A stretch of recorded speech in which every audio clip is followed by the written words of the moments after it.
நான் இப்போ என்ன செய்ய போகிறேன்னு பார்த்தீங்கன்னா, இப்போ அந்த கிழங்கு வாங்கிட்டு வந்திருக்காங்க, மருவள்ளி கிழங்கு. இதை வச்சு இப்போ வந்து அடை செஞ்சிடலாம். இதை கழுவிட்டு சுத்தம் பண்ணி சுற்றிட்டு அடை செஞ்சிடலாம். அந்த கிழங்க பாருங்க, அந்த பாருங்க, தேங்காய் பூ மாதிரி செத்தி வச்சுருக்கேன். அதோட கொஞ்சோண்டு வெங்காயம் அரிஞ்சு வச்சுருக்கேன், கொஞ்சம் சோம்பு நுணுக்கி வச்சுருக்கேன். அதுக்கப்புறம் அந்த அரிசி வந்து ஊற வச்சு அரைச்சி வச்சுருக்கேன். இது வந்து ஒரு 1/2 கிலோ கிழங்கு, அதே மாதிரி அரைப்படி அரிசி ஊற வச்சு அரைச்சி வச்சுருக்கேன். இதுக்கு கொஞ்சோண்டு நான் அதை அந்த அரிசியோடைய பட்டை மிளகா போட்டு அரைச்சிருக்கணும், அரைக்காமல் விட்டுட்டேன். அதனால தனி மிளகாத்தூள் கொஞ்சம் போட்டுக்கணும்.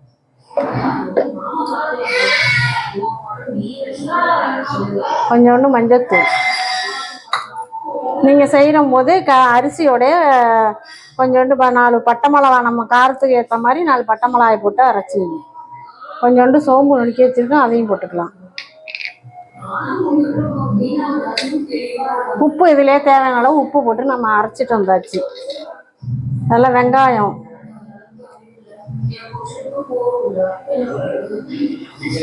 அது திருகி வச்சுருக்க தேங்காய் நான் அரைக்கலாம் மாட்டேன், அப்படியே சும்மா தான் போடுவேன்.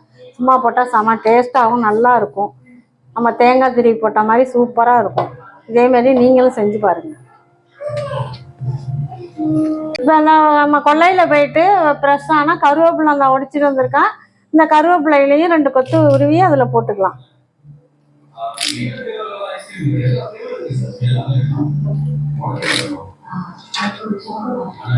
ரெண்டா பிச்சு போட்டுக்குவோம்.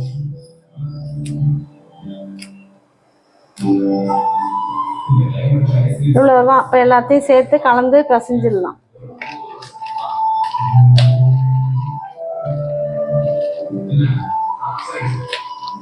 எல்லாத்தையும் கலந்து பிசைஞ்சிட்டு இப்போ தட்டுற போது பார்ப்போம்.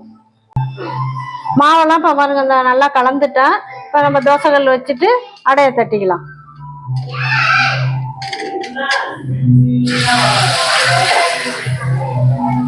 மாவல்லி வச்சுட்டு தண்ணியை தொட்டுக்கிட்டு நம்ம தட்டிக்கலாம். சின்னதோ பெருசோ நம்ம விருப்பம் போல தட்டிக்க வேண்டியதான்.